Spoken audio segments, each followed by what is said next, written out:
at pagyabong ng magagandang pagbabago, tayo ay magdiwang at magpasalamat na tayo ay nagkasama nang dahil sa ating pinakamamahal na Pangulo.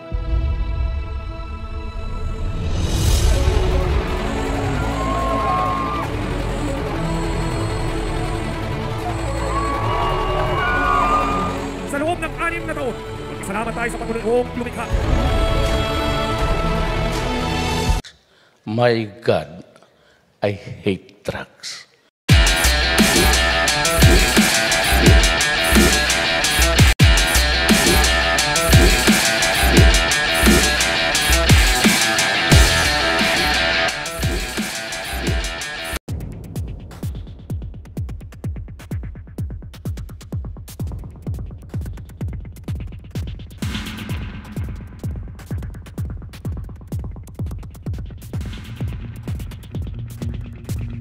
Hello everyone, yan. Welcome back sa aking YouTube channel, no? Yun, ating pag-usapan ngayong kuan. Yung itong kaso ni Tevez, Congressman Tevez at saka kaya Bantag. Kasi yung itong kasong ito, hindi magpapikita yan. Yan si Bantag at saka si Tevez at saka si Solvita. Kaya alam nyo guys, kasi marunong to sila hindi pa nga ito na-investigahan.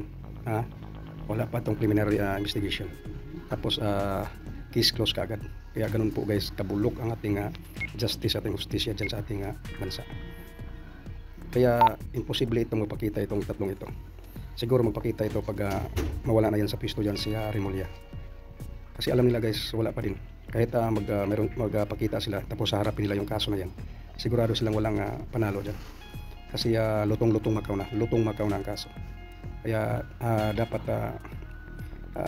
ikuha natin sa tamang paraan talaga, tamang proseso, no? Kaya itong tatlong ito siguradong hindi ito magpakita hanggang nandyan pa yun sa Remulla. Kaya yun ang hirap nating bansa guys.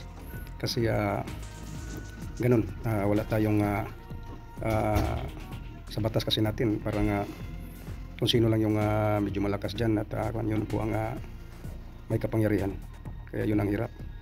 Kaya dapat pantay-pantay. Kaya yun guys, no, itong video ito panoorin po ninyo. At comments below na po guys kung ano po yung reaction sa itong video ito. Kaya watch this video. Bye. So, lahat ng yan, hindi mangyayari yan kung sana naging pantay ang pagtingin nyo dyan sa dating kongresista na tinanggal ng Kamara de Representante. Pareho din kung ang trato ninyo ay tama, matino at legal doon kibantag, hindi yan mawawala sa ating pananaw at sa ating jurisdiction. Yan dalawang yan. Yan ang ginawa natin dyan eh. Kasalanan lahat ng DOJ yan, Secretary.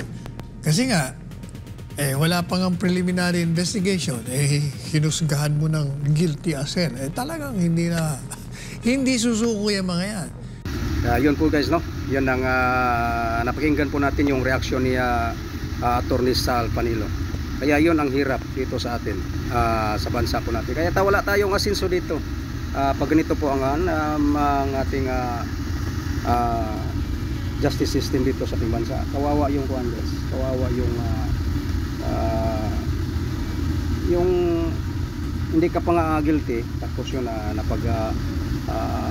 parang pagdesisyonan ka na case close na, ikaw na yung dapat hintayin mo na yung investigasyon. Hintayin mo na yung investigasyon bago po tayo magawa. Kasi may proseso naman po sa kunin. May proseso po sa ating korte. Kaya hindi basta-basta mag-decision kaagad. As in guilty na kaagad, no? Wala pa tayong preliminary na investigation. Wala pa. Kaya yun. Ayun guys, no, yan po ang comments po ni reaction ni Attorney Sal Panilo. Kaya maraming salamat po guys sa sumusuporta po dito sa ating YouTube channel, sa lahat ng mga nagmamahal po dito sa ating channel, mga OFW kong supporters. Thank you so much po sa inyong lahat. Kaya mag-ingat po kayo dyan at God bless you po sa inyong lahat. Thank you so much. Bye-bye.